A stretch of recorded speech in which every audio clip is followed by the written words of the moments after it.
Assalamualaikum warahmatullahi wabarakatuh.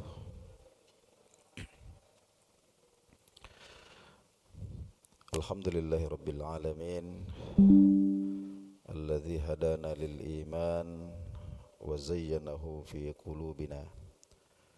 Wassalatu wassalamu ala asyrafil anbiya'i wal mursalin, sayyidina wa nabiyyina wa maulana Muhammadin khatamin nabiyyin. Allahumma salli wa sallim wa barik wa tarham alaihi wa alihi wa sahbihi ajma'in, amma ba'du.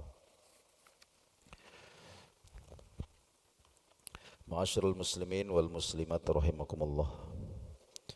Alhamdulillah rabbil alamin.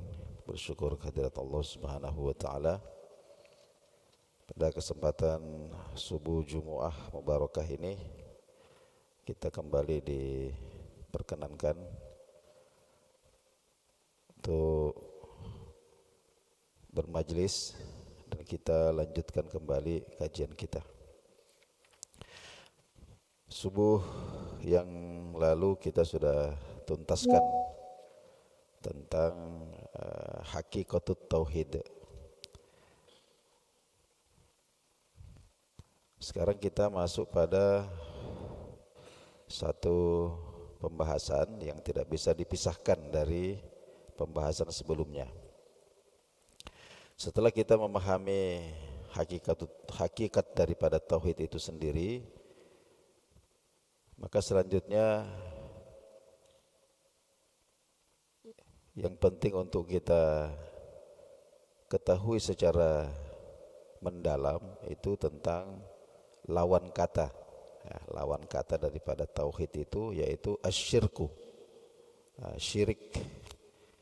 Syirik ini ya, perilaku menyekutukan atau meyakini ada makhluk, ya mendudukkan makhluk pada kedudukan uluhiyah, kedudukan Tuhan. Gitu. Ya. Ini nanti banyak bentuk dan banyak macamnya. Perilaku seperti ini disebutkan manusia sejak dahulu. Sejak dahulu, jadi bukan sekarang-sekarang saja. Sejak dahulu itu telah menyimpang. Banyak yang menyimpang dari ajaran tauhid yang dibawa oleh para rasul. Jadi bentuk-bentuk kesyirikan ini sudah ada dari zaman dahulu. Itu dalam Al-Quran disebutkan tentang kaum Nabi Nuh alaihissalam. Kaum Nabi Nuh ini dalam Al-Quran disebutkan mereka ini menyembah orang-orang yang orang-orang mati, ya, orang-orang mati yang ketika hidup mereka itu adalah orang-orang solih. Ada namanya Wad, ada namanya Suwa, Yagus, Ya'uk dan Nasr. Nah, ini disebutkan dalam Al-Quran surah Nuh, ya. Itu Abdullah bin Abbas mengatakan radhiyallahu anhu mengatakan hadhihi asma'u rajulin sholihin min qaumi Nuh. Jadi nama-nama ini, jadi Wad, Suwa, Yagus, Ya'uk dan Nasr ini pada asalnya adalah orang-orang solih dari kaumnya Nabi Nuh. Jadi falamma halaku, ketika mereka ini wafat, auhas syaitanu ila qaumihim, maka setan kemudian membisikkan kepada pengikut-pengikutnya, jadi orang-orang yang ditinggal mati itu, ansibu ila majalisihim, untuk membuat patung. Ya, buatkan patung mereka itu 5 orang ini. Buatkan patung ila majalisihim allati kanu yajlisuna fiha ansaba. Ya, di tempat yang mereka itu biasa duduk beribadah. Nah, karena mereka ini ahli ibadah semua. Nah, di mana mereka biasa berzikir, di mana mereka biasa sholat, itu bikin patung mereka di situ. Wasammuha bi asmaihim, dan memberi nama patung itu sesuai dengan nama orang-orang tadi itu, yang 5 itu. Jadi ada patung ini namanya Wat, ada namanya Suwa, dan seterusnya. Nah, fafa'alu. Akhirnya orang-orang ini kemudian melakukan apa yang dibisikkan oleh setan itu. Bikinkan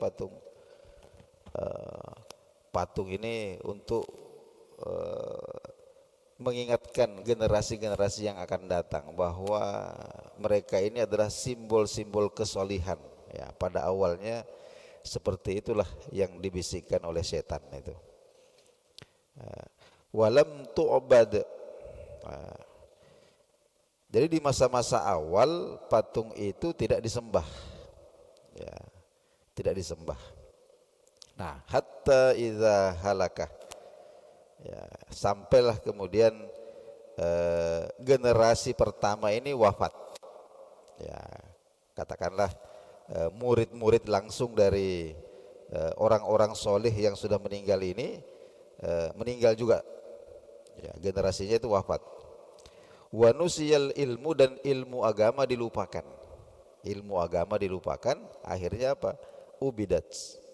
Akhirnya kemudian patung-patung ini yang awalnya ya, hanya dijadikan sebagai pengingat atau inspirasi, ya, untuk generasi-generasi yang akan datang supaya bisa meniru kesalehan-kesalehan mereka itu. Tapi lambat laun ilmu ini kemudian ilmu agama dilupakan, akhirnya disembahlah patung-patung itu. Itu terjadi. Nah, disebutkan juga di sini tentang orang Mesir kuno. Ya, orang Mesir kuno ini, ya, mereka juga menyembah berhala. Dan berhalanya ini adalah anak sapi. Ya, anak sapi.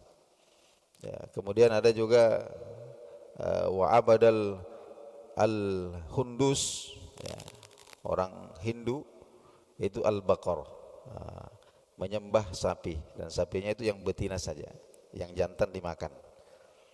Apalagi penduduk Sabak ini juga diceritakan dalam Al-Quran, ya, kita baca dalam suratun Naml tentang kesaksian dari seekor burung, yaitu burung hudhud, ketika melakukan perjalanan sampai ke negeri Sabak, dia menyaksikan ada satu bangsa besar yang diratui atau dirajai oleh seorang wanita. Ini mereka menyembah matahari, ya'buduna lisyamsi, mereka menyembah matahari. Ya, ada juga orang-orang Sabiun, Sabaiyah, mereka ini menyembah bintang-bintang, menyembah planet-planet. Orang-orang Majusi, orang-orang Parsi zaman dahulu, ya sekarang di Iran itu, mereka itu adalah penyembah api. Nah, jadi mereka membuat rumah-rumah ibadah, di dalamnya itu yang dijadikan sebagai sesembahan adalah api. Nah, sedangkan orang-orang Arab, ya, orang Arab di Jazirah Arab, sekarang ini yang kita sebut sebagai negara-negara Teluk, ya. Nah, itu mereka ini adalah penyembah berhala, ya, berupa patung-patung atau batu, bahkan yang kalau tidak ada patung, tidak ada batu, mereka sedang safar. Kalau mereka safar, mereka melakukan perjalanan itu, ya, mereka membawa berhalanya. Jadi mereka bikin yang besar, ditaruh di rumah. Mereka bikin juga yang kecil-kecil, ya, patung-patung yang kecil itu.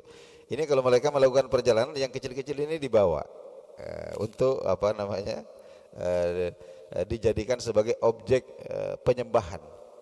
Ya, bahkan kalau tidak ada patung, mereka cukup batu apa saja langsung dipajang, langsung berdoa di hadapannya. Atau bahkan kalau tidak ada batu, ya mereka bikin berhala itu dari adonan roti.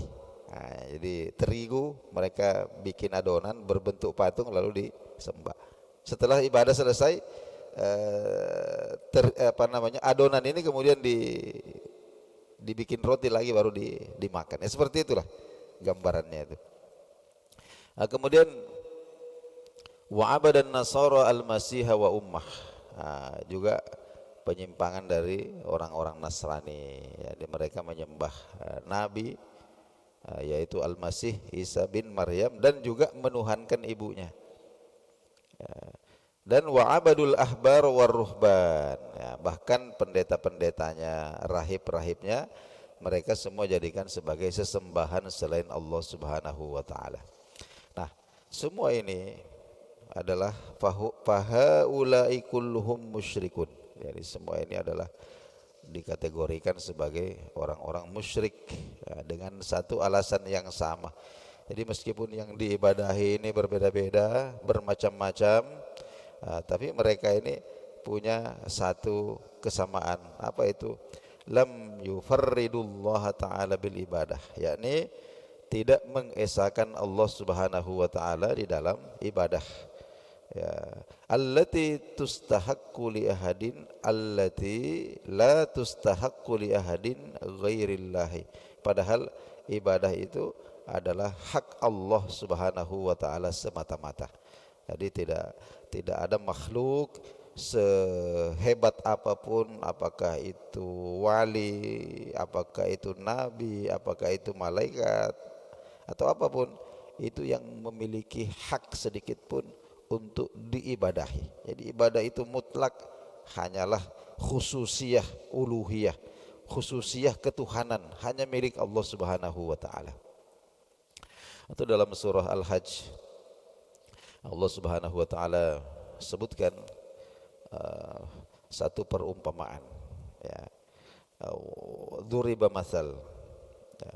Satu perumpamaan telah dibuat, ya, fastami'u ya ayyuhan nas, ya, di awal ayat itu Allah Subhanahu wa taala menyeru bukan hanya kepada orang beriman, bukan kepada orang mukmin khusus, tidak, tapi kepada seluruh manusia.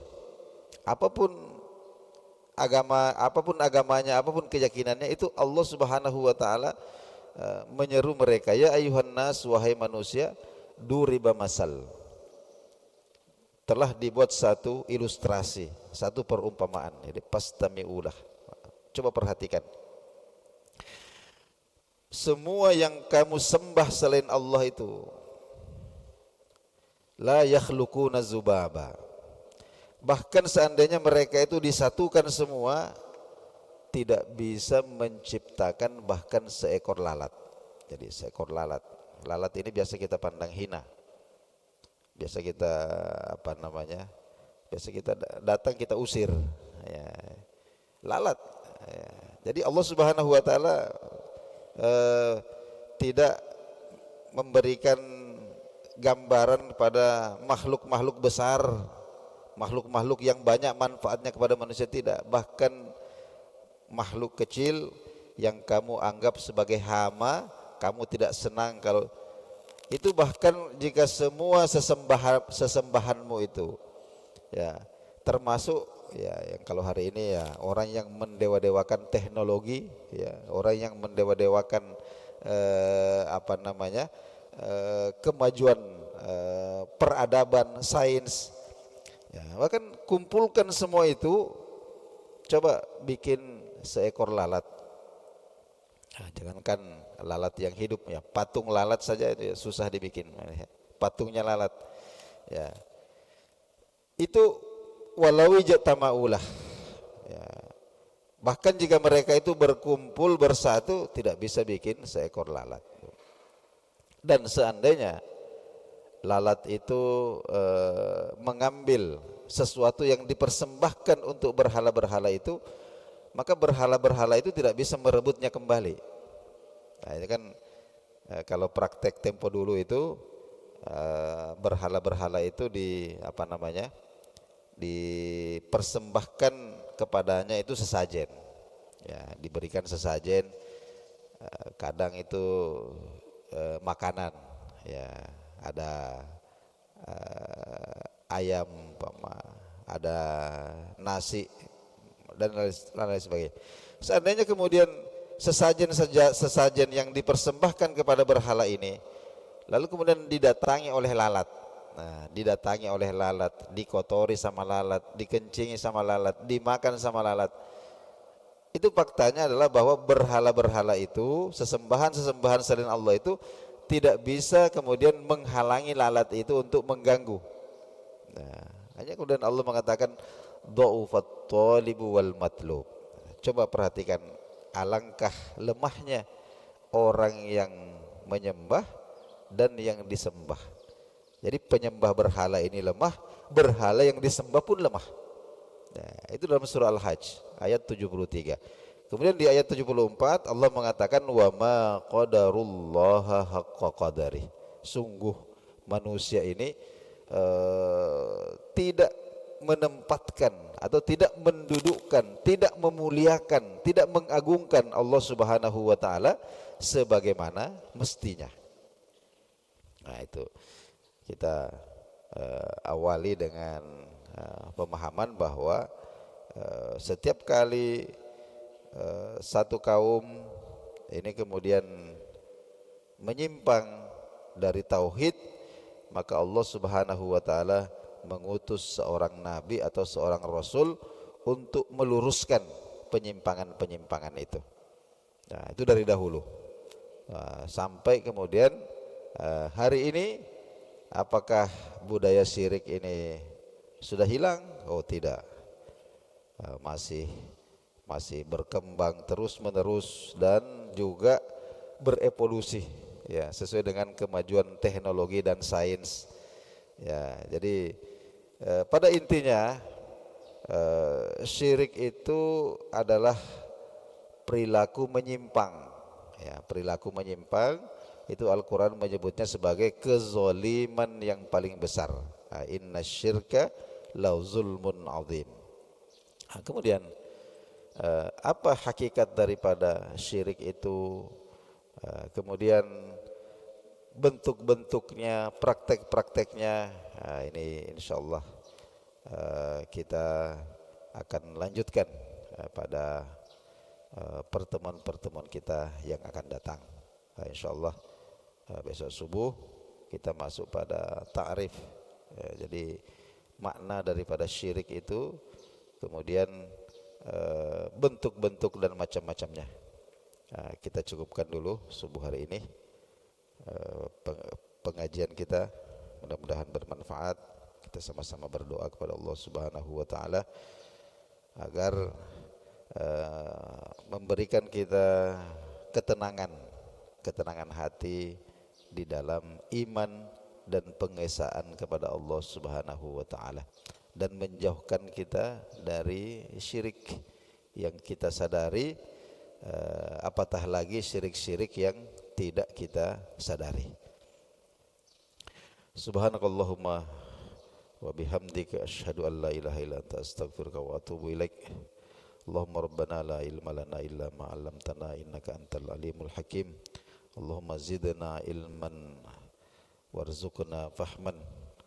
Allahumma aslih lana dinana alladhi huwa ismatu amrina waslih lana dunyana allati fiha ma'ashuna.